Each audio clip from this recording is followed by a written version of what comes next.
Donc cette webconférence qui sera sur la thématique donc, de l'ergothérapie en télétravail. Alors Mickaël vous expliquera évidemment un peu plus tard en quoi ça consiste principalement, mais on va parler surtout donc de la mise au poste de travail, c'est-à-dire comment organiser son espace de travail pour être plus productif, pour avoir une meilleure productivité, mais aussi pour mieux nous se sentir dans cette situation en télétravail. Donc on verra, on va voir dans les discussions que on ne s'installe pas n'importe où, n'importe comment. En tout cas, si on veut bénéficier des meilleures conditions. Donc tout d'abord, je vais commencer par me présenter. Je m'appelle Laurent Janssen, je suis le cofondateur de l'agence événementielle Les Insatiables, une agence événementielle qui a été créée en 2018 et qui accompagne les entreprises dans le bien-être et l'innovation pour leurs salariés.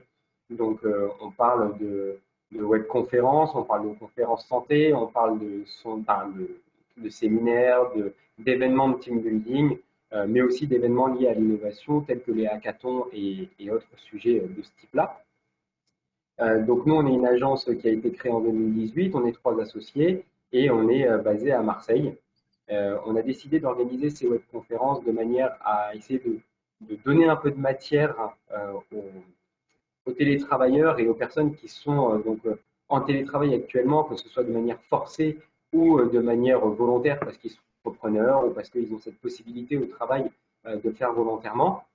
Donc on a décidé d'organiser cette petite série de webconférences qui permettent en fait d'inviter à chaque fois un professionnel de santé et qui lui permettent d'expliquer et de donner des astuces et des mises en pratique concrètes qu'on peut appliquer au quotidien pour permettre en fait de se sentir mieux en télétravail, d'être plus productif et d'être dans de meilleures circonstances.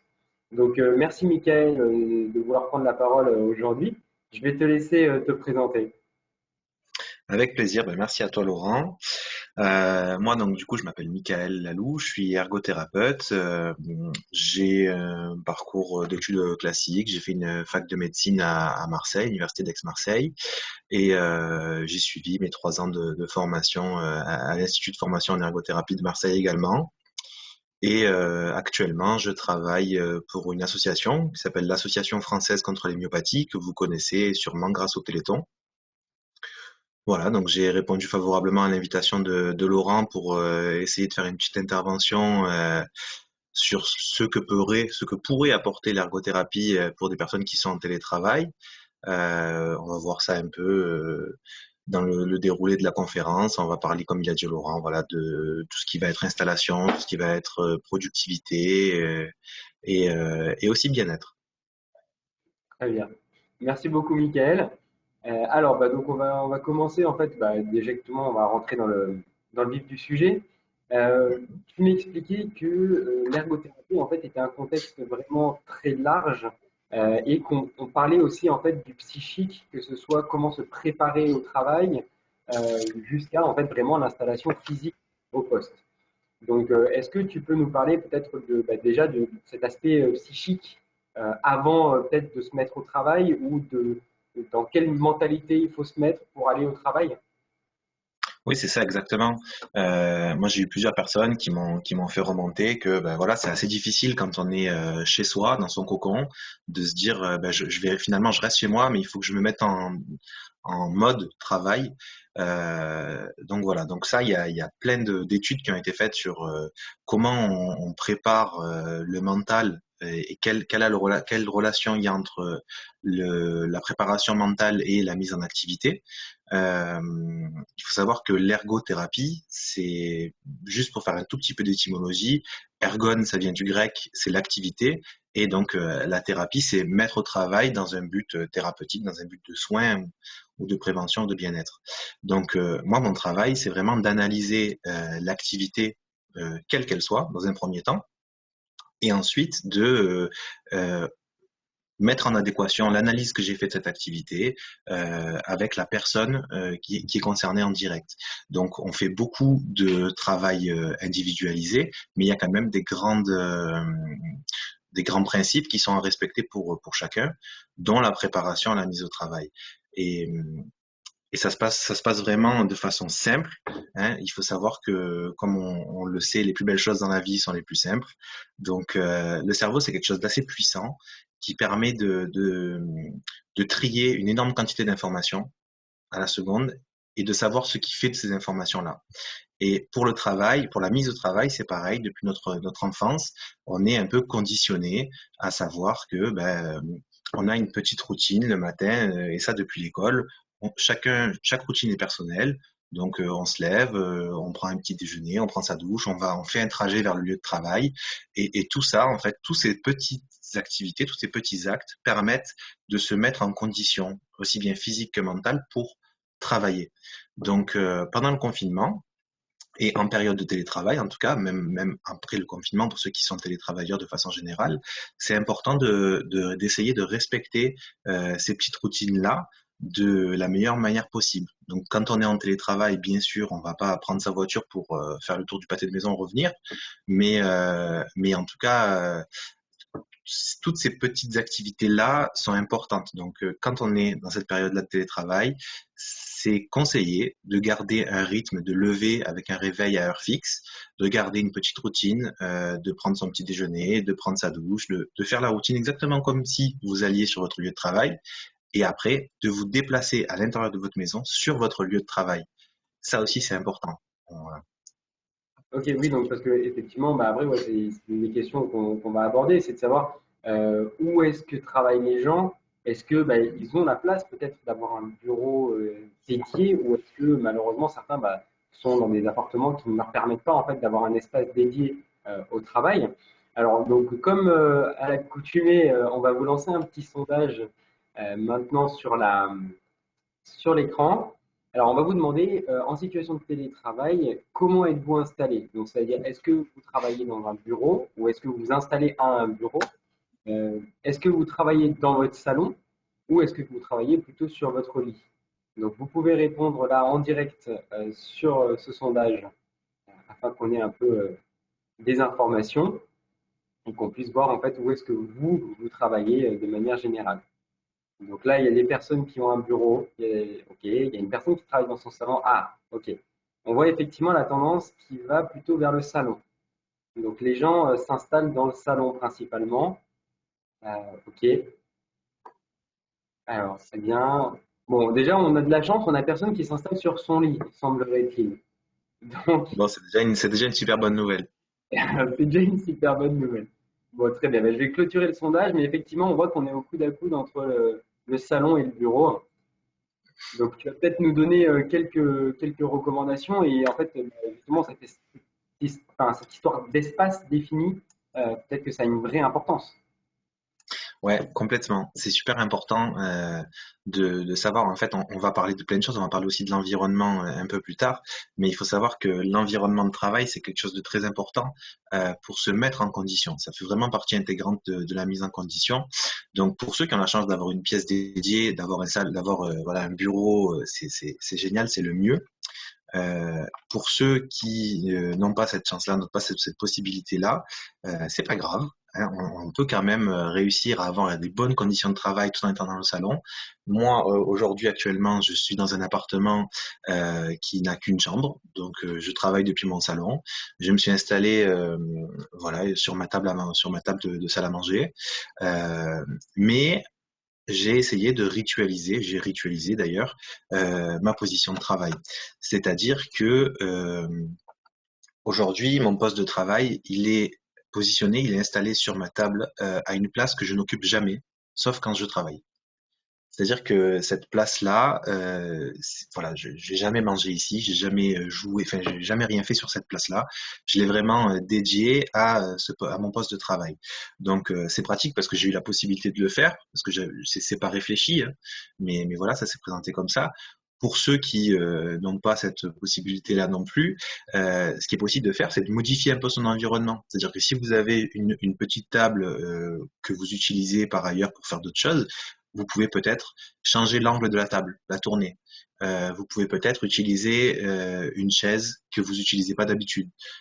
En tout cas, c'est important de ritualiser, de mettre en contexte, de montrer à l'environnement, même s'il n'y a que vous qui pouvez le voir, que l'activité que vous allez faire, c'est pas l'activité d'habitude. Donc voilà, ça peut être changer un peu l'angle de la table, ça peut être changer de chaise, vraiment des petites choses. Et je vous conseille vraiment, quand vous avez fini votre activité, là aussi, de remettre les choses en place. Ça montre aussi que l'activité est finie, que parce que ça, peut-être qu'on en parlera en ouverture, mais on va parler de la mise au travail. Mais c'est important aussi à la maison, pas dans cet espace qui est privé, de pouvoir aussi couper et donc du coup arrêter le travail. Et voilà, comme à l'aller, on ne va pas sur le lieu de travail, au retour, on ne quitte pas le travail non plus, ça reste notre environnement privé. Donc c'est bien de séparer les choses. Ouais. Et effectivement, en fait, tu nous parlais de la mise au travail. Je me mets dans un contexte où quelqu'un prend un transport en commun ou la voiture, etc., le matin pour aller au travail. J'imagine qu'il y a un conditionnement un peu psychique, on va dire, pour se mettre justement dans une philosophie de mise au travail. Est-ce que toi, tu as des conseils là-dessus? Alors, c'est sûr que quand on prend sa voiture, quand on est dans les transports pour aller au travail, il y a vraiment une mise en condition psychique qui se fait naturellement. En fait, on peut pas trop se conditionner mentalement avec des petits exercices pour se dire là, je vais me mettre au travail. Pour ceux qui conduisent, je sais pas si vous l'avez déjà remarqué, quand on est sur un poste de travail depuis plusieurs années, en tout cas depuis un long moment, ça peut nous arriver sur la fin du trajet d'arriver au travail et de se dire mais je me rappelle pas je me rappelle pas la fin de mon trajet, en fait. Je sais pas trop comment je suis arrivé là. Et c'est tout à fait normal. C'est parce que c'est une fonction qui est automatisée. Et plus vous allez automatiser des petites choses, plus ça va vous aider en fait à vous mettre au travail psychiquement. C'est-à-dire le cerveau, il va le faire automatiquement parce que en fait, on l'a intégré. On a intégré que ben, je sais que quand j'ai fini mon petit déjeuner, je tourne ma table, je prends ma chaise, je la décale, j'allume mon ordinateur. C'est des toutes petites choses, mais je sais que là, mon activité, elle est précise, elle est claire. Après, il y a des petits tips euh, pour être productif. Où là, c'est des trucs très classiques. La to-do list, par exemple, c'est un outil très classique qui fonctionne très très bien pour les gens qui ont du mal à démarrer l'activité. C'est-à-dire en fin d'activité, la veille, ou c'est bien de le faire la veille, en fin d'activité, on se dit bon, ben, demain matin, par quoi je vais commencer. C'est pas la peine de faire toute la journée en to-do list, mais voilà, on prend un petit papier, on se dit ben, je vais commencer par une, deux, trois activités ou trois morceaux d'activités, et je vais commencer ma journée en faisant ça. Et voilà, le fait d'ouvrir son ordinateur, de se mettre au travail, de voir sa to-do list, on a tout de suite quelque chose à faire et on peut être actif directement. Je comprends. Oui, effectivement, ouais, c'est le fait de se pousser, entre guillemets, à attaquer une tâche qui est vraiment dédiée au travail et qu'on a réfléchi déjà la veille. Ok, très bien. Alors, tu nous parlais effectivement de de l'environnement dans le sens matériel, donc comment est-ce qu'on place, comment est-ce qu'on crée une routine. J'imagine en fait qu'il y a aussi une question de position, parce que si on est assis bien droit, forcément ça va être mieux que si on est affalé dans le canapé. Oui, c'est vrai. C'est tout à fait vrai. La condition physique est très importante aussi dans la mise au travail. Donc, bon, vous l'aurez compris, hein, tous ceux qui sont dans leur lit ou sur leur canapé, c'est pas l'idéal, c'est pas ce qu'il y a de mieux à faire. Euh, En fait, l'environnement, enfin, le corporel, c'est aussi bien la posture que l'état d'esprit également. En fait, c'est comment vous vous sentez aujourd'hui. Et si vous êtes douloureux, etc., ça va avoir des répercussions. Euh, le stress, c'est aussi un énorme facteur qui va influencer le comportement, les douleurs, la position, voilà, la posture. Donc, moi, je suis pas spécialiste du bien-être et du stress, mais c'est important de commencer par là, peut-être en disant qu'il y a des méthodes qui existent. Voilà, il y a des choses qui existent pour avant de se posturer de manière stricte, rigide dans sa chaise, il faut être dans une bonne condition psychique là aussi. Donc, il y a des méthodes, il y a de la méditation qui existe, qui peut être faite tout à fait de façon autonome. Euh, il y a de l'activité physique, le sport pour les gens qui en font, c'est une façon aussi de relâcher la pression, la relaxation, la sophrologie, les thérapies, enfin, tout ça, ça fonctionne et c'est à chaque personne de se l'approprier. Je vais pas plus m'étendre là-dessus. Il y a ensuite tout ce qui va être vraiment douleur physique. Et là, c'est un peu plus ma spécialité, douleur physique, parce qu'il y a déjà eu des blessures, parce il y a quelque chose qui fait qu'il y a une douleur qui est chronique ou une douleur qui est aiguë à ce moment-là. Et donc, ces douleurs-là, on va pouvoir les travailler aussi avec voilà la posture, le positionnement, l'installation. Mais je voulais juste faire la séparation entre ce qui va être majoré par le stress et une condition pas optimale au niveau mental pour le travail, au niveau psychique, charge mentale, etc. Parce que quand on est à la maison, on n'a pas que le travail à faire, on a aussi tout ce qui est à la maison et c'est très difficile de couper. Donc ça a vraiment une part entière dans le télétravail et les douleurs ou les problèmes qui sont vraiment purement physiques et qui peuvent être majorés ou minorés par l'état psychique. De façon générale, on va dire qu'il y a des règles voilà, d'hygiène et de bonne installation. Donc les règles d'hygiène, c'est très simple, c'est bouger. En fait, si je devais vous faire un petit résumé de tout ce qu'on va se dire, c'est installez-vous confortablement et quand vous êtes confortable, bougez. Voilà, il faut pas rester, il faut pas s'enkyloser dans sa position. Donc, restez pas toute la même journée dans la position, toute la journée dans la même position. Prenez des pauses, comme vous le feriez au travail. Prenez une pause de 10 minutes toutes les 2 heures. Prenez le temps de vous lever, de faire quelques pas, de bouger, de vous étirer. Prenez le temps de vous hydrater aussi. Voilà, buvez, c'est important. Euh, Conservez une activité physique si vous en avez l'occasion. Voilà, faites un peu de sport, mais des loisirs aussi, c'est pas forcément qu'une activité physique, hein. Vous pouvez avoir un loisir, je sais pas, du jardinage, c'est pas forcément une activité physique, mais ça permet de bouger un petit peu. Euh, Quand vous êtes stressé d'une activité, je sais pas ce qui peut vous stresser au travail, un bilan comptable, quelque chose à rendre pour demain, même si vous avez une deadline qui est très très très proche de son terme, euh, quand vous êtes stressé par quelque chose, changez d'activité en fait. N'hésitez pas à faire plusieurs choses en même temps dans votre travail, petit à petit. Il y a des études qui ont montré que le cerveau est très performant pour faire une activité donnée pendant un court temps. Et plus on va étendre cette durée, moins on va être productif. Donc, et ça, il y a que vous qui pouvez le ressentir. Donc, moi, mon conseil, c'est faites une activité, mettez-vous à fond dans une activité, et puis quand vous sentez que ça commence à vous stresser ou à vous fatiguer, changez et vous reviendrez plus tard. C'est pour ça, quand je disais la to-do list, c'est bien d'avoir deux, trois activités. Ça permet de varier les plaisirs. Euh, Effectivement, bah, tu as plusieurs méthodes comme ça, dont il me semble que c'est la méthode Pomodoro, ou, enfin, j'avoue que j'ai pas le terme exactement en tête, mais c'est mettre un timer de 20 minutes et en fait, toutes les 20 minutes, dire hmm, bah, si ça me convient, je recommence, je refais 20 minutes, mais éviter en fait de se dire on est obligé de rester 2 heures sur la même tâche parce que finalement, à la fin, on se rendra compte qu'on n'a pas été productif pendant la dernière heure parce qu'on a voulu se forcer à travailler, mais que finalement, on n'y est pas arrivé. Ok. exactement. Très bien. Alors, je propose donc à notre audience de participer à un autre sondage par rapport en fait au type de matériel que vous utilisez. Donc, on a vu que vous étiez installé dans votre salon ou dans un bureau. Maintenant, en fait, on va vous demander, est-ce que vous travaillez donc avec un ordinateur portable? Est-ce que vous travaillez avec un ordinateur portable et un écran supplémentaire? Est-ce que vous travaillez peut-être sur un ordinateur fixe ou sur une tablette? Donc, de manière générale, ça nous permettra, je pense, enfin, ça permettra à Michael de nous donner peut-être des conseils un peu plus pertinents en fonction de votre installation. À savoir que moi, par exemple, je travaille quasiment tout le temps avec un ordinateur portable et un écran secondaire.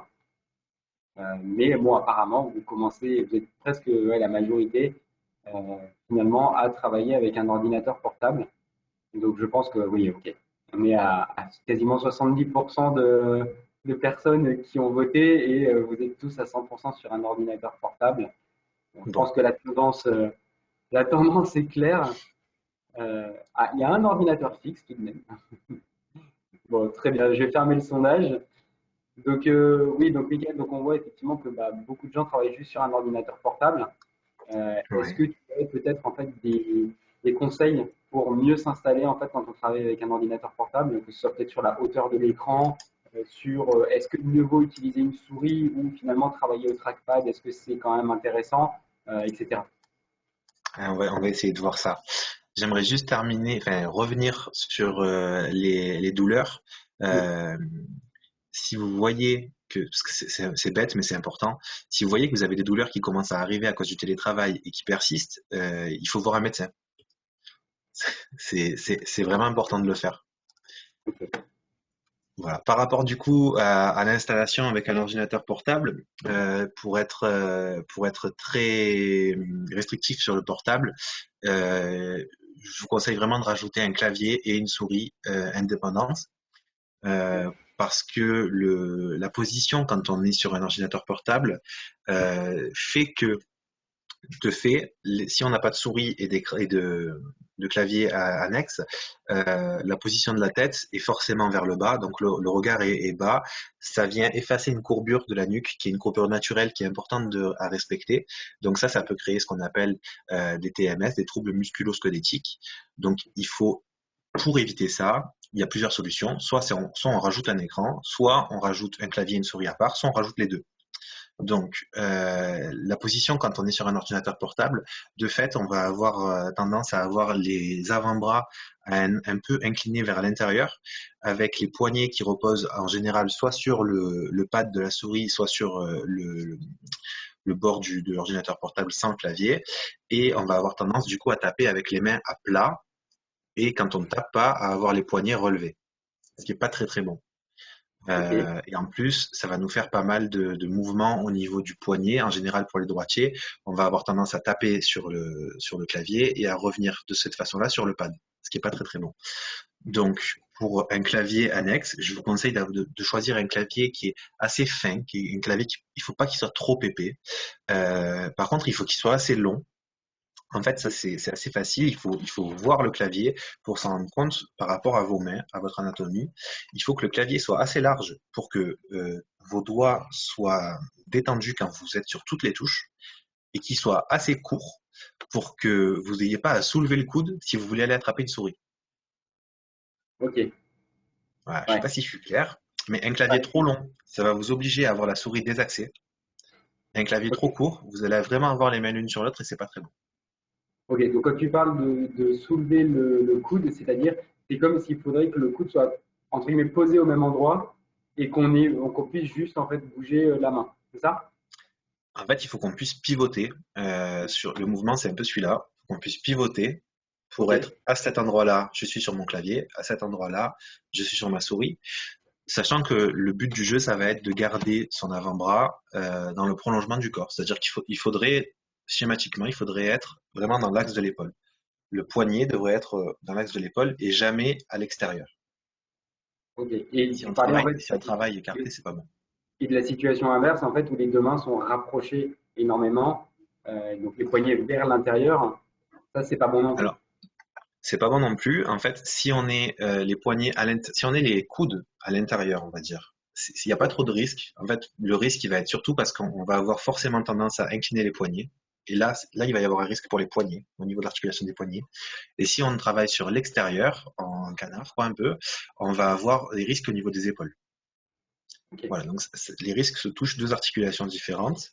Le mieux étant de rester neutre, c'est-à-dire un angle à 90 degrés, en fait. Ok. Ça, c'est vraiment spécifique sur les ordinateurs portables. Au niveau du matériel, je vous dirais juste pour finir que la souris, il vaut mieux préférer une grosse souris, filaire ou sans fil, c'est pas un problème, mais une souris qui vient favoriser en fait une prise palmaire globale. C'est-à-dire qu'il faut pas que vous ayez les doigts trop serrés parce que là, c'est plus rare, mais on peut créer des troubles au niveau des doigts ou du canal carpien, etc. Et plus la souris va être large, plus vous allez avoir une position de repos de la main et c'est le mieux. Ok. Très bien. Voilà. Et, Après, on peut parler d'une installation un peu plus générale si vous voulez. oui, voilà, bah, c'est ce que j'allais te dire. Est-ce que par exemple, donc toi, tu favorises d'avoir un clavier et une souris externe, donc ça veut dire qu'on peut peut-être remonter l'écran de l'ordinateur portable en le mettant, enfin, Exactement. si on n'a pas d'écran externe, on peut le mettre par exemple sur une boîte à chaussures ou est-ce que, ok, ouais, Tout donc à fait, c'est voilà, une très bonne idée. Ouais, ouais, tout à fait. C'est vraiment ce qui est conseillé. ok. Au niveau du regard, Euh, donc, il faut avoir à peu près le regard droit par rapport à nous pour garder en fait ce que tu disais, la nuque, la courbure naturelle de la nuque, c'est ça? Pas avoir en fait exactement. tendance à vouloir baisser la tête. Exactement. C'est tout à fait ça. Alors, il faut pas avoir tendance à baisser la tête. Il faut pas non plus avoir tendance à exagérer la courbure cervicale. Donc, Ok, le mieux, ce qui est recommandé, c'est d'avoir un écran à distance de bras. ok. Donc ça c'est le premier. Voilà. Et au niveau de la hauteur de l'écran, il faudrait, dans l'idéal, que le haut de l'écran, le tiers supérieur haut de l'écran, soit au niveau de vos sourcils. Ah oui, ok. Ouais, donc bon, en fait, je me rends compte que là, l'installation que je suis provisoire est parfaite. Bon, bah, tant Ben mieux. voilà, Ok, c'est ok. génial. Il faut, Après, et bien sûr, il faut éviter, pardon, non, non, vas-y, vas-y. Dis-moi. il faut éviter juste d'avoir l'écran le reste du matériel, clavier souris, dans des axes différents. Donc le mieux étant d'avoir son clavier, sa souris et son écran vraiment pile en face de soi. Et il faut éviter les écrans tournés à 45 degrés ou à 90 degrés. C'est pas très bon. Ok, oui, donc Voilà. effectivement, Après, et si on a par exemple un ordinateur portable et un écran supplémentaire et qu'on a besoin des deux écrans, est-ce que mieux vaut peut-être les superposer ou est-ce que les mettre l'un à côté de l'autre, c'est viable aussi? Est-ce qu'il y a une préférence?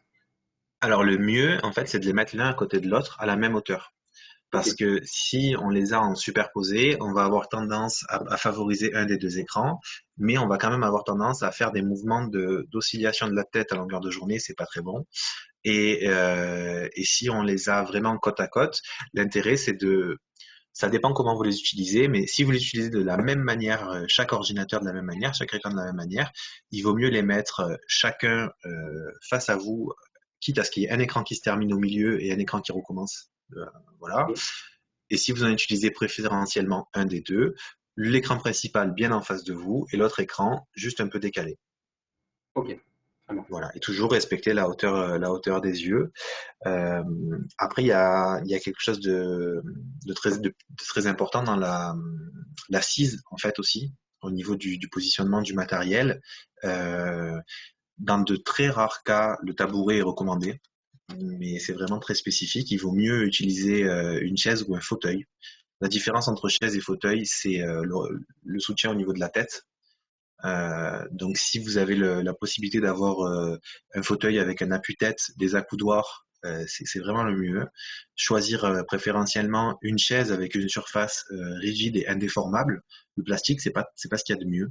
Les chaises extérieures, ça, c'est pas ce qu'il y a de mieux.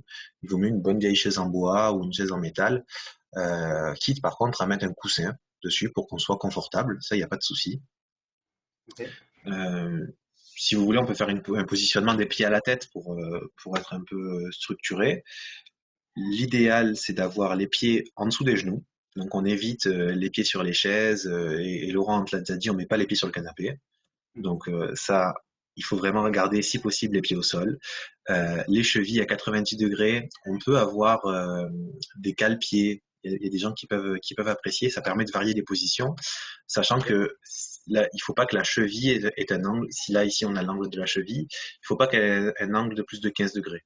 Il faut pas trop se mettre en flexion ou trop en extension. Entre 0 et 15 degrés, c'est bien.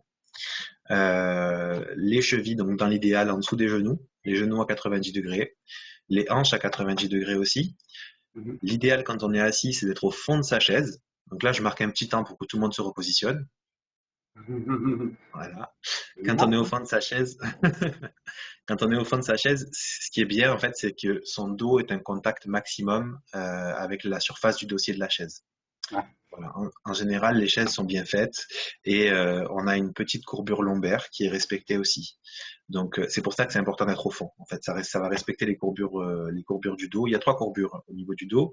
Il y a une courbure lombaire, une courbure dorsale, une courbure cervicale. Donc il faut les respecter. Il faut ni les effacer, ni les accentuer.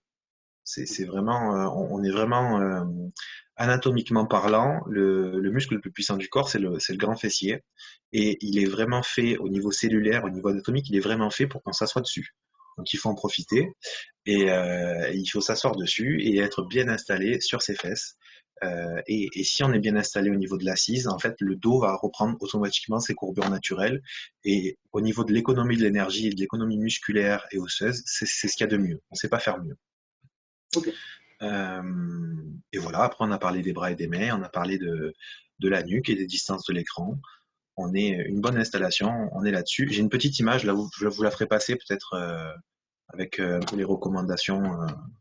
Très bien. Bon, on l'enverra après la conférence, alors dans les mails, je pense que ce sera pertinent. Et alors, on parle, donc là, en fait, on a parlé de la posture, on a parlé de l'environnement. Est-ce qu'il y a peut-être des ambiances aussi, des objets, des choses comme ça, en fait? Est-ce qu'il faut éviter d'avoir quelque chose dans la vue pour ne pas être trop dissipé? Est-ce qu'il y a des choses comme ça à savoir? Exactement. En fait,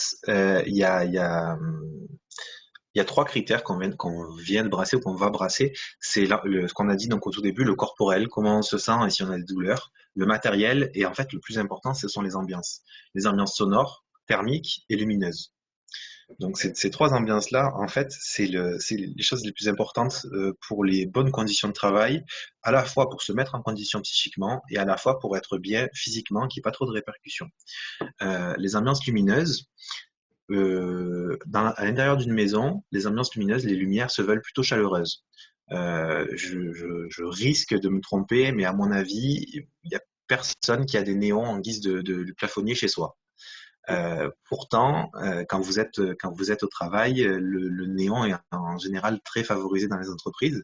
C'est c'est réfléchi, en fait, hein. C'est vraiment parce que, pour vous donner des chiffres, l'ambiance lumineuse de travail idéale, il faut qu'au niveau luminosité, elle soit comprise entre 450 et 550 lux, c'est une unité d'intensité, et à une température comprise entre 3300 et 5200 Kelvin.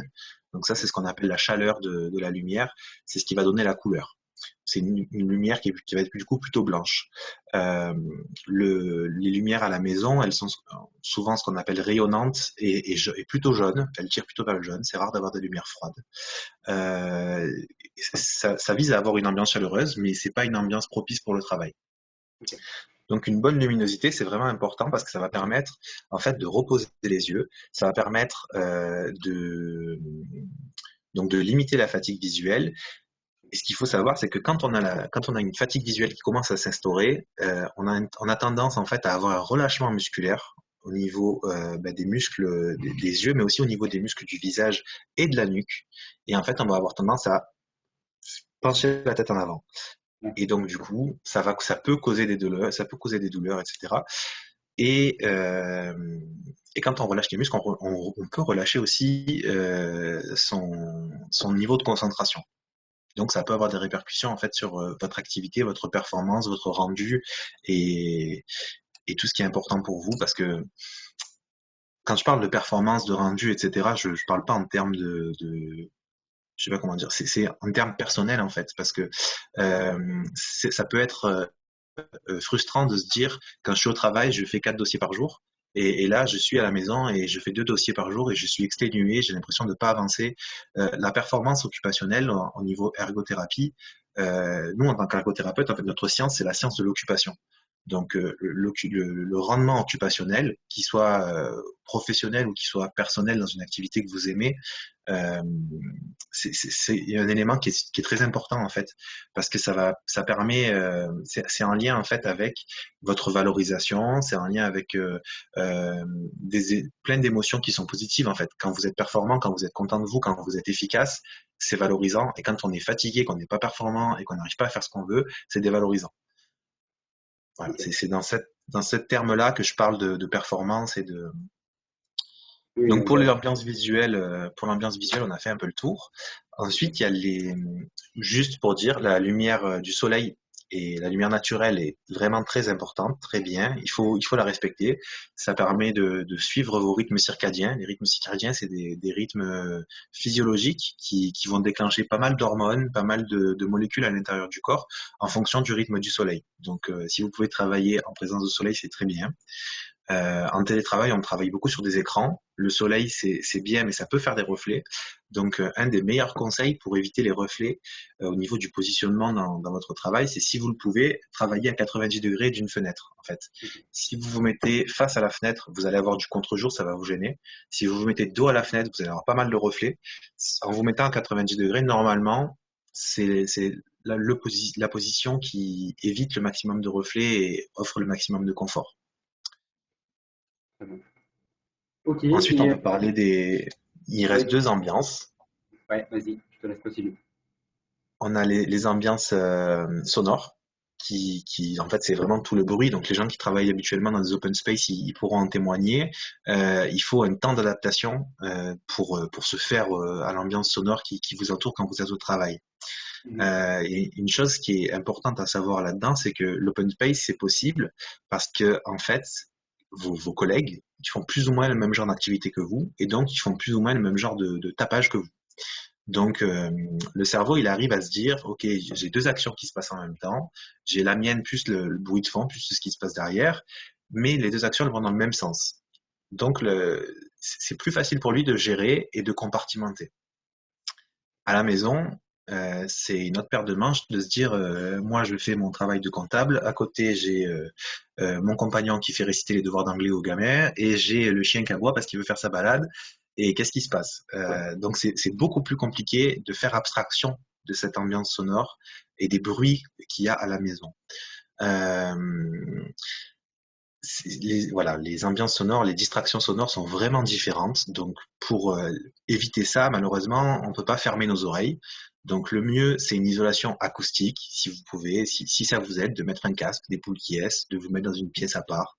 Voilà, il faut essayer de s'isoler au niveau sonore. Si c'est pas possible, bah, essayez de voir avec les gens qui partagent l'espace de télétravail, de voir comment vous pouvez vous organiser pour qu'il y ait un maximum de respect auditif, je sais pas comment on pourrait le dire. Donc voilà, ça peut passer par bah, ne pas me passer ses appels sur haut-parleur, ne pas regarder la télé ou ne pas regarder une vidéo sans écouteur, des choses peut-être simples, mais qui peuvent vous permettre de créer une bulle au niveau des ambiances sonores. Euh, J'ai juste Pourquoi une c'est question. important? Je me Vas-y. permets juste parce qu'on a une question qui vient d'arriver. Par rapport en fait à l'ambiance sonore, est-ce que c'est bien de mettre de la musique, de travailler Ça en musique? peut, ça peut être bien. En fait, les fonctions auditives, c'est considéré comme des fonctions cognitives supérieures. Donc, ça veut dire que quand vous entendez un son, à moins que ce soit un son très simple, très basique, mais par exemple une conversation ou des paroles de musique ou musique tout simplement, ça va mettre en jeu plusieurs aires cérébrales. En fait, ça va demander au cerveau de faire un travail à la fois d'audition, à la fois d'interprétation, et bon, c'est pour ça qu'on appelle ça une fonction cognitive supérieure. Euh, il y a des musiques qui sont connues et reconnues, des musiques classiques souvent, qui ont en fait simplement une musicalité, un rythme et quelque chose de très naturel finalement, qui peuvent aider à supprimer les bruits parasites. C'est assez paradoxal, mais le cerveau va se concentrer finalement sur ce rythme régulier, sur cette musicalité, et tout ce qui va être auditif va être capté par ça, et le cerveau va pouvoir le mettre en arrière-plan, faire sa mise à jour en arrière-plan et va pouvoir libérer ces parasites-là et vous laisser concentrer sur votre activité. Les bruits blancs, ça marche très bien aussi. Les bruits blancs, c'est tout ce qui est, alors ça peut être bizarre, mais c'est tout ce qui est bruit d'aspirateur, bruit de sèche-cheveux. Ça marche assez bien pour limiter les parasites. Par contre, si vous écoutez du Céline Dion ou je sais quel autre artiste avec beaucoup de paroles, ça pourrait peut-être vous donner l'impression de vous canaliser, mais en fait, ça distrait vraiment le cerveau. Donc, euh, donc voilà. Après, vous pouvez le faire. Vous pouvez le faire. Le cerveau est tout à fait capable de faire ça. Si vous avez une activité qui est en lien avec, je sais pas moi, la musicalité, justement, la rédaction de discours, des choses comme ça, avoir un discours à côté, c'est pas gênant. Par exemple, quand vous êtes en soirée amicale, vous êtes en train de parler avec votre ami et puis à côté de vous, il y a une autre conversation qui est intéressante. Si c'est pas quelque chose qui va parler de géopolitique et qui va vous demander 300% d'attention, vous devriez être capable de suivre les deux conversations en même temps sans trop de difficultés. Voilà, là pour la musique, c'est un peu pareil. Mais c'est vrai que après ça appartient à chacun. Ok, très bien.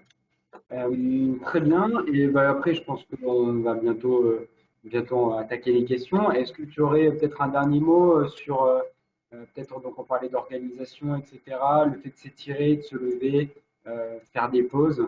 Est-ce que c'est pertinent? Quelle fréquence, quel type d'étirement? Est-ce que tu as des recommandations? Alors, oui, c'est très pertinent de se lever, de faire des pauses, de s'étirer, de bouger. C'est vraiment pertinent. S'il y a vraiment qu'un truc à retenir, c'est ce que je vous disais tout à l'heure, c'est installez-vous confortablement et dès que vous êtes confortable, vous bougez. Euh, Donc après, il n'y a pas vraiment d'exercice dédié ou très typique. Vous pouvez chercher sur toutes les vidéos, enfin des vidéos ou des conseils de stretching, sans forcément devenir un gymnaste. Mais voilà, étirer, c'est important en fait d'étirer surtout le rachis, surtout la colonne vertébrale, surtout le dos. Donc pour ce faire, c'est un exercice qui est très simple, c'est de faire la chaise, donc de se mettre dos au mur à 90 degrés l'exercice de la chaise et d'essayer de se grandir. Là, le but, ça va pas être de tenir le maximum. Vous pouvez tricher, vous pouvez prendre appui sur une chaise à côté si c'est difficile. Et le but, ça va être de se grandir. Donc, d'imaginer qu'on a quelque chose de rigide dans notre dos qui nous maintient. En l'occurrence, là, c'est le mur, et d'essayer d'aller le plus haut possible vers le plafond. Vous pouvez relâcher la nuque aussi, c'est super important. Donc, il faut faire des mouvements, ce qu'on appelle des circonvolutions. Donc, en fait, la nuque, elle est libre sur 3 degrés. Délicatement, hein, c'est pas la peine de se faire un torticolis, c'est vraiment juste pour relâcher la pression, pour s'étirer. Et avec la nuque, ce qui est bien, c'est les épaules. On a tendance, j'en ai pas parlé au niveau du positionnement, mais quand on a une chaise avec accoudoir ou alors pas d'accoudoir, on a tendance, quand on travaille, en fait, quand on est en activité, on se concentre, on a tendance à avoir une contraction musculaire et on a tendance à relever les épaules légèrement. Ok. Donc c'est bien quand on prend le temps de s'étirer, de souffler, on souffle, on relâche les épaules, et ça, il y a un mouvement donc, qui s'appelle le pendulier. C'est assez facile à trouver sur Internet. En fait, il faut faire des cercles, main tendue, le long du corps. On fait des petits cercles, et ça va vraiment venir détendre toute l'épaule. Ok. Voilà. En fait, c'est le travail de la gravité.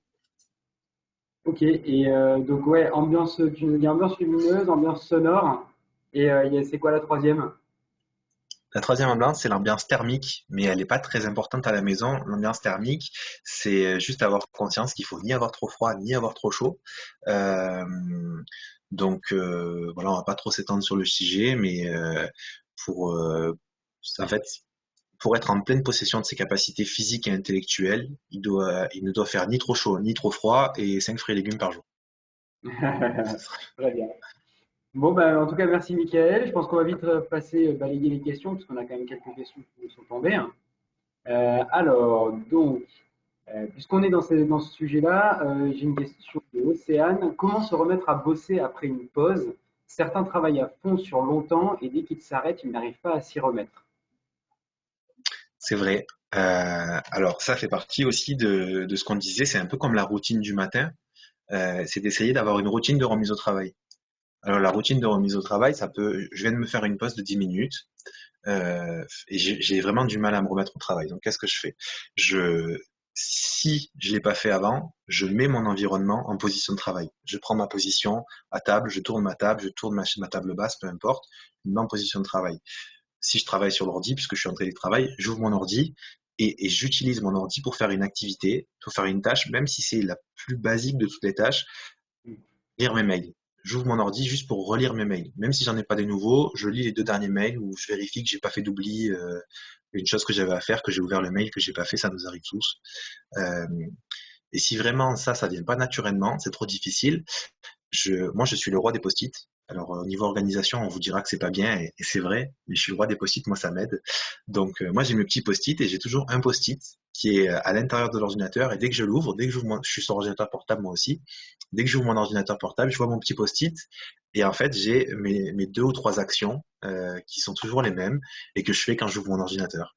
Donc, je vais vérifier ma boîte mail professionnelle, j'active mes comptes de communication parce que là, on travaille en équipe. Et dernière activité, je réouvre le dernier document en cours. Voilà. Alors, ça me permet, des fois, ça sert à rien. Des fois, je sais ce que j'ai à faire et la to-do list, elle saute. Mais puis bon, quand j'ai pas trop envie de m'y remettre ou que je sais pas quoi faire, je fais ces 3 petites activités-là, et en général, j'ai quelque chose qui apparaît soudainement. Oui, c'est ça, c'est que tu t'es remis en activité, en fait, ton cerveau a reswitché en mode travail potentiellement, et donc forcément, ça te relance, quoi. Exactement. Ok, très bien. Alors, on a aussi enfin, deux ou trois personnes qui nous ont posé la question par rapport aux ballons de gym. Tu sais, les ballons de pilates Mhm. en guise de chaise, d'assise. Qu'est-ce que tu en penses? Si c'est bien fait et si vous savez bien le faire, allez-y. Mais je vous conseille pas de rester toute la journée là-dessus. Si vous réussissez à y rester 1 heure, c'est déjà bien. 2 heures, si vous faites des petites pauses, faites des changements de position d'assise, c'est bien. Parce que en fait, le ballon de gym, le ballon de pilates, il va avoir l'avantage de mettre votre bassin, pardon, ce qu'on pourrait appeler en proclive ou en rétropulsion. C'est-à-dire que vous allez avoir, en fait, vous allez ouvrir les hanches. Et l'avantage d'ouvrir les hanches, c'est que normalement, on vient libérer la fosse lombaire sans accentuer la courbure. Bon, c'est un peu technique, mais et donc ça, c'est très bien. En fait, parce que si vous arrivez à respecter votre courbure lombaire, normalement, automatiquement, la courbure dorsale et la courbure cervicale, elles reviennent. C'est un rappel un peu anatomique. Donc ça, c'est très bien. Mais l'inconvénient du ballon, c'est que vous allez être en gainage. En fait, vous allez forcer. Et même si on va solliciter des muscles qui sont des muscles posturaux, donc c'est des muscles qui vont pas, qui sont faits pour être contractés sur le très long terme, ça vous demande de l'énergie. Et en fait, le risque, c'est que, un peu comme pour la musique, en fait, c'est que, reste avec nous, un peu comme pour la musique, vous êtes en capacité, on est tous en capacité de faire deux choses en même temps. C'est pas le souci. Mais du coup, en fait, quand on fait deux choses en même temps, ça va diviser votre attention. Donc, c'est une fonction cognitive aussi qui s'appelle l'attention divisée. Et du coup, ça a des répercussions sur vos performances. Parce que là aussi, il y a des études qui ont montré qu'on est très performant pour faire deux choses en même temps, mais qu'on est encore plus performant pour faire une chose après l'autre. Ouais. Donc, si ça divise votre attention, ça divise vos performances. Du coup, vous vous sentez moins efficace. Et si vous êtes moins efficace, vous avancez moins vite. Du coup, ça pèse sur votre morale et ça peut être un cercle vicieux. Donc, le ballon, c'est bien en fait pour changer de position. Si vous avez un ballon, mettez-vous dessus un quart d'heure, 20 minutes.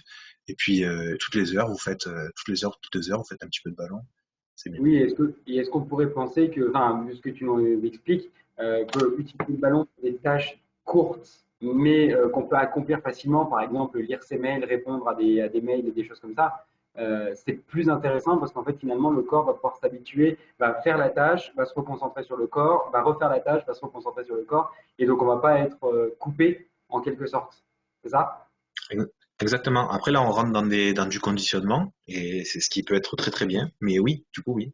En fait, si on associe plusieurs éléments ensemble et qu'on fait toujours les mêmes associations en même temps pour les mêmes tâches, on rentre vraiment dans du conditionnement de base, conditionnement pavlovien, et ça, c'est très très efficace. Ça passe le cerveau en mode automatique. C'est pas forcément la meilleure chose à faire pour des activités créatives, mais pour des activités automatisées, oui, il n'y a pas de souci. Ok, très bien. Alors, on a une autre question un peu différente. Quelle est la différence entre un ergothérapeute et un ergonome? Ah, ah, c'est une très bonne question. on a la même origine étymologique. Donc, l'ergonome, lui, son travail, c'est de détailler l'ergone, de détailler l'activité. Il va venir faire un listing de l'activité et se concentrer point par point sur l'activité au niveau étymologique. Et puis, en fait, au niveau concret, ça a donné aujourd'hui les ergonomes qui vont travailler sur une partie du matériel ou une partie d'une activité pour la rendre la plus adaptée possible à la nature physique de l'homme. Donc, alors que nous, au niveau de l'ergothérapie, on fait un petit peu d'ergonomie, c'est-à-dire qu'on va travailler sur l'activité. Par exemple, on peut accompagner, je sais pas moi, des pianistes qui sortent d'une fracture du poignet. Et là, moi, je suis pas du tout pianiste, j'y comprends rien en musique. Par contre, je vais pouvoir analyser l'activité, comprendre les différents degrés qu'il faut au niveau des doigts pour atteindre les touches. Et du coup, par l'intermédiaire d'autres activités qui sont similaires ou par l'intermédiaire du piano en lui-même, travailler par exemple sur la rééducation de cette main, vraiment en direct avec l'activité voulue, ou, euh, ou alors pour une personne qui a besoin qui ne peut plus, je sais pas moi, une personne qui ne peut plus jouer du piano, est-ce qu'il n'y a pas une solution qu'il puisse quand même le faire, mais différemment. Donc ça peut passer par des aides techniques, ça peut passer par des aides électroniques, des aides informatiques, tout ça. C'est un peu lié. On va dire que l'ergonome, à la base, il se veut pas du domaine de la santé, même si l'ergonomie a beaucoup apporté au niveau des troubles musculo-squelettiques, des aménagements de poste, etc. Alors qu'au niveau ergothérapie, on est vraiment centré sur l'humain et on est vraiment centré sur la santé. Ok, très bien. Je pense qu'on va finir. Alors, il y a deux autres questions qui sont encore pertinentes, il me semble. Enfin, toutes les questions sont pertinentes, hein, évidemment, mais alors, l'une, c'est au niveau des besoins en fait en fauteuil d'installation. Tu nous expliquais que ben, c'est bien d'avoir plutôt un fauteuil qu'une chaise. Mhm. Et est-ce qu'on peut se fier, par exemple, à des modèles de chez Ikea et des modèles qu'on trouve assez facilement dans les rayons bureaux des grosses enseignes comme ça? Et si oui, est-ce que tu as peut-être des références à nous communiquer? Alors, oui, on peut s'y fier. Des références, j'en ai pas vraiment. Le mieux, si c'est des modèles que vous avez l'opportunité d'aller voir en magasin, c'est de les essayer. Ok. C'est de les essayer, de voir si ça vous convient. Alors, c'est pas au niveau on va pas essayer un fauteuil en s'asseyant dessus en disant ah ouais je suis bien. C'est pas ça l'idée. Oui c'est de s'asseoir dessus et c'est de voir en fait si les réglages que le fauteuil propose conviennent à vos besoins et pourraient soulager vos douleurs ou vos gènes au niveau physique. Le mieux du mieux, c'est les fauteuils qui ont une multitude de réglages possibles. C'est-à-dire qu'on va privilégier un fauteuil avec, bon, bien entendu, un lift, une élévation qu'on va pouvoir choisir. On va privilégier un fauteuil qui aura la possibilité d'avoir une inclinaison d'assise. C'est-à-dire on va pouvoir jouer sur l'assiette, donc soit en déclive si on a les fesses vers l'arrière, soit en proclive si on a plutôt les fesses vers l'avant. Privilégier un fauteuil avec des accoudoirs réglables en hauteur, si possible un réglage en hauteur séparé, parce que c'est pas parce que vous êtes assis droit sur votre fauteuil que vous n'allez pas avoir un coude plus haut que l'autre, parce qu'on n'est pas symétrique, parce que voilà. Donc avoir la possibilité de régler les accoudoirs en hauteur, préférence des accoudoirs courts. Les accoudoirs courts, ça permet en fait de se rapprocher le maximum possible de la table et du coup de ne pas avoir de différents niveaux entre vos avant-bras qui vont être sur le rebord du bureau, vos coudes qui vont être sur les accoudoirs, votre main qui va être sur le clavier et au final on est complètement pas bien. Et donc enfin un repose-tête, lui aussi réglable si possible en hauteur et en inclinaison. Ok. Et au niveau donc de la bonne hauteur en fait de la chaise, puisqu'on parle de réglage, la bonne hauteur de la chaise par rapport au bureau, c'est quoi? Il faut vraiment avoir les coudes à 90 degrés? Alors ça, c'est une question très difficile. Il n'y a pas de référencement à ce niveau-là parce qu'en fait, ça dépend pas que de la chaise. Ça dépend du bureau, ça dépend aussi de votre taille. Tout doit être en adéquation. Une Ok. personne très grande, ça va être compliqué parce qu'il va falloir à la fois que la personne garde les pieds au sol, complètement à plat, en même temps qu'elle ait les genoux et les hanches à 90 degrés, en même temps qu'elle puisse. Donc en fait, là, c'est du cas par cas. C'est vraiment du cas par cas. Mais dans l'idéal, il faudrait, oui, que les épaules soient relâchées.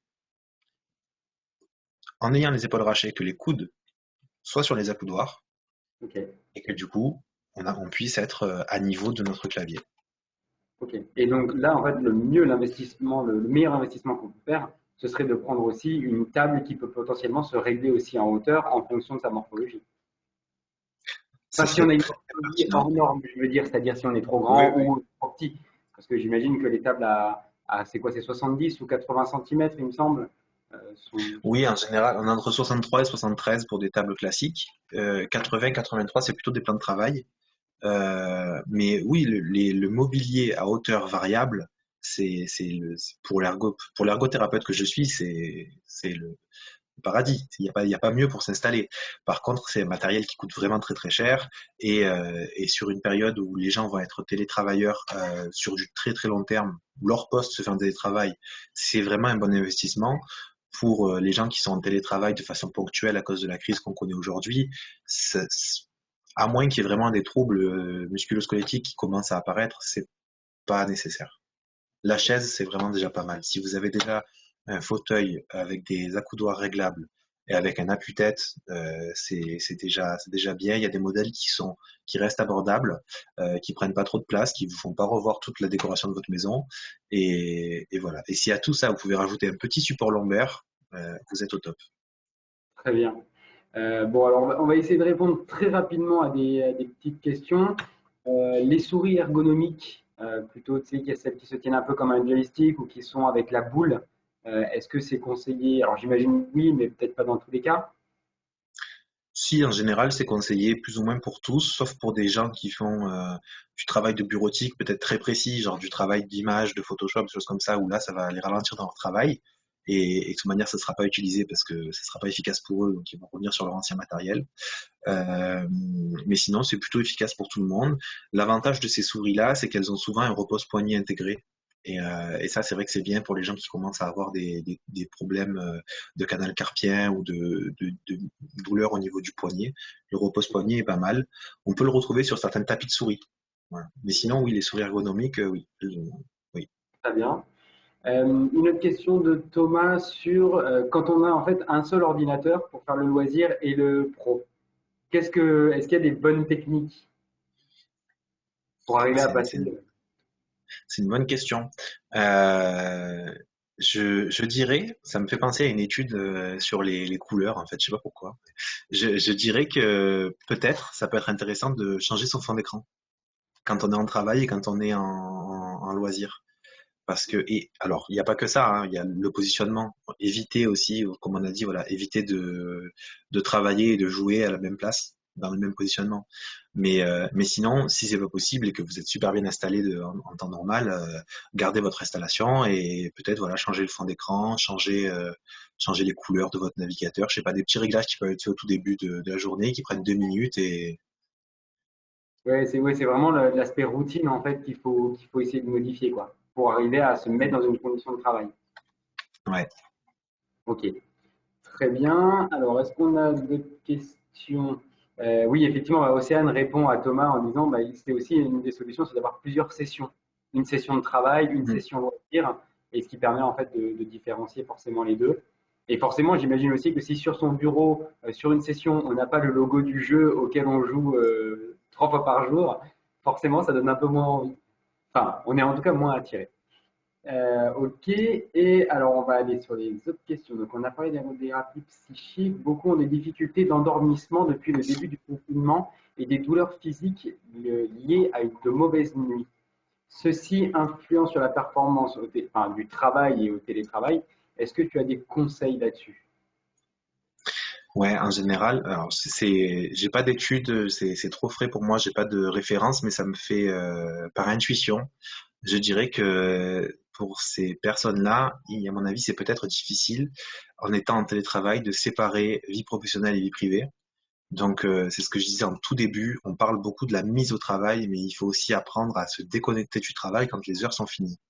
Et je pense que du coup, il y a peut-être un travail qui est à faire là-dessus, en se disant, en fait, là encore, on revient sur les routines. Quand on va au travail, le fait d'avoir un habit de travail, le fait d'avoir à se déplacer jusqu'à son lieu de travail ou jusqu'à chez soi quand on a fini le travail, ça permet au corps de désamorcer. En fait, ça permet de libérer le stress, de laisser ce qui est au travail. Et quand on est en télétravail, malheureusement, on ne peut pas faire ça. Donc, peut-être mettre en place une petite activité. On a nos attestations qui nous permettent de faire une balade à moins d'1 kilomètre de chez soi. Ben, quand j'ai fini le boulot, je ferme mon ordi, je prends mes clés, je vais faire une balade un quart d'heure. Je vais marcher un quart d'heure, je fais le tour de chez moi, je reviens. Et quand je rentre chez moi, ben, je travaille plus. Je suis à la maison.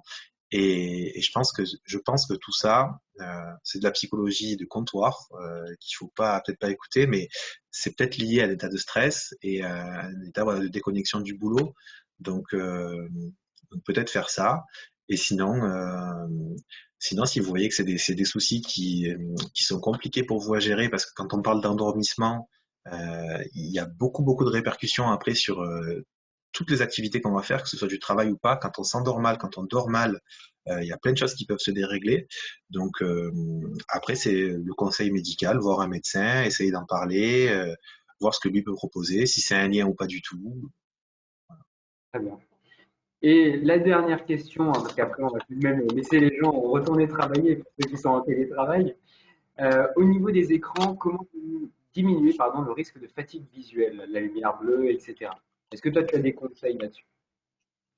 Oui, alors la lumière bleue, il y a encore des études qui sont pas tout à fait d'accord. On tend à dire que la lumière bleue est pas bénéfique, en tout cas, surtout le soir pour après justement l'endormissement, c'est en lien. Euh, Donc pour limiter la fatigue visuelle, ce qu'il faut, c'est une bonne luminosité. Ne pas se priver de la lumière du jour, ne pas se priver d'une bonne lumière, de bon éclairage, quitte à rajouter s'il faut une lampe de chevet sur le bureau avec un éclairage. Alors la lampe de chevet, si vous en mettez une, ce qui est intéressant, c'est que si elle peut venir vraiment par-dessus votre clavier, vraiment bien perpendiculaire, euh, pour avoir il faut pas que ce soit agressif, mais il faut quand même que vous y voyez bien sans avoir à forcer. Respectez la distance d'un bras avec votre écran le plus proche et respecter la hauteur. Si vous pouvez mettre votre écran à la hauteur, le haut de votre écran à la hauteur de vos sourcils, ça permet d'avoir un maintien des muscles de la nuque naturel et du coup on fatigue moins au niveau visuel. Et si vous avez des lunettes, mettez-les. Très bien. Bon, eh ben, merci beaucoup, Mickaël, pour cette session. Bah, pour moi, c'est un plaisir de t'avoir accueilli.